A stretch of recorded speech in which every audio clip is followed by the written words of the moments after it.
இல்ல அவர் வந்து சொல்லிதான் ஆகணும். ஆக்சுவலி என்னன்னா, அவங்க அப்பா 17 படங்கள் என்னமோ விஜயகாந்த் சார் படம் பண்ணியிருக்காங்க. ஒரு விஜயோட அப்பா. இன்னொன்னு, அவர் குழந்தையிலேருந்து விஜயகாந்த் சார் கூட இருந்தவர். விஜயகாந்த் சாரோட சின்ன வயசு ரோல்லாம் விஜய் சார் பண்ணியிருக்காரு. கூட இந்த அவர் செந்தூர பாண்டியில விஜயகாந்த் சார் தான் அவரை வந்து அறிமுகப்படுத்தி, அன்னைக்கு அவர் ஒரு இடத்துல இருக்காருன்னா அதுக்கு விஜயகாந்த் சார் தான் காரணம். அவர் என்னைக்கு அதை மறக்க மாட்டாரு. அதனால அவர் அண்ணன்னு சொல்றதுல இது ஒன்றும் ஆச்சரியப்படுறதுக்கு ஒன்றும் இல்லை. அவர் அண்ணன்னு சொல்லலைன்னா தான் நமக்கு கஷ்டமா இருக்கும். அவர் அண்ணன்னு சொல்றதுல தப்பே இல்லையே. அவரை பத்தி என்ன நினைக்கிறது, அந்த அந்த அவர் பேசுறதை பத்தி என்ன நினைக்கிறேன்னா ஒண்ணுமே இல்லை.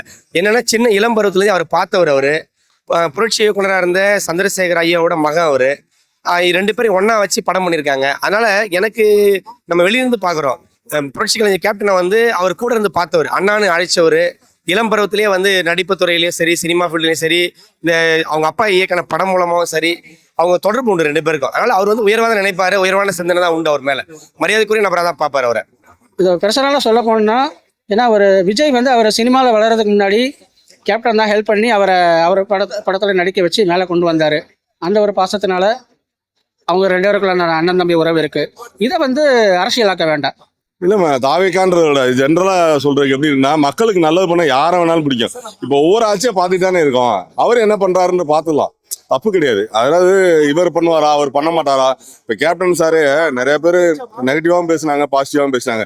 பட் அவர் வந்திருந்தா என்ன பண்ணியிருப்பான்றது இப்போ இன்னைக்கு அவரை மிஸ் பண்ணிட்டு எல்லாரும் ஃபீல் பண்றோம்ல.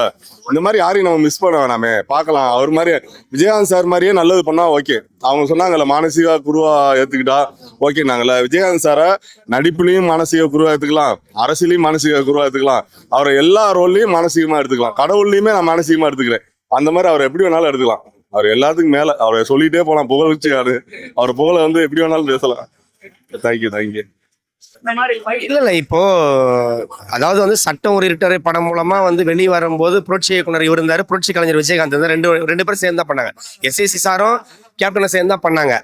அந்த லட்சிய வசனங்கள், எதிர்காலத்தை நோக்கிய ஒரு பயணங்கள்லாம் அவங்க ரெண்டு பேருக்கும் உண்டு. அவரோட மகன் இவரு. போதாக்குறைக்கு விஜயகாந்த்ங்கிற அந்த அடக்கமான பேருக்குள்ள விஜய் இருக்காரு, என் அண்ணன் சொல்லக்கூடியவர். அதனால வந்து ஒரு பாசிட்டிவான விஷயமா தான் எதிர்காலத்தை அவருக்கு இருக்குமே தவிர, அவர் பேரை பயன்படுத்தினால எந்த ஒரு தவறானதா போகாது. ரெண்டு பேரும் ஒரே துறையை சேர்ந்தவங்க, ரெண்டு பேரும் அரசியல்ல வந்து ஒரே துறையா செயல்பட்டவங்க, ரெண்டு பிரபலம் உலகத்துல சொல்லக்கூடிய பிரபலங்கள். ஒன்னு சினிமா பிரபலம், இன்னொன்னு அரசியல் பிரபலம். ரெண்டுலுமே அவங்க ரெண்டு பேரும் ஒருங்கிணைஞ்சவங்க. அதனால பயன்படுத்தலாம், தவறு ஒன்றும் இல்லை. கண்டிப்பா இருக்கும். மற்ற அரசியல்வாதிகள் மாதிரி கட்சி ஆரம்பிச்சு ஓட்டு வாங்குறது இல்லாமல் நான் எதுக்காக நம்ம கட்சி ஆரம்பித்து வர்றோம் அதை தெரிஞ்சு அவர் களத்தில் இறங்கி வேலை செஞ்சார் அப்படின்னா, இந்த தடவை எங்களோட ஓட்டு வந்து அவருக்கு தான், விஜய் தளபதிக்கு தான்.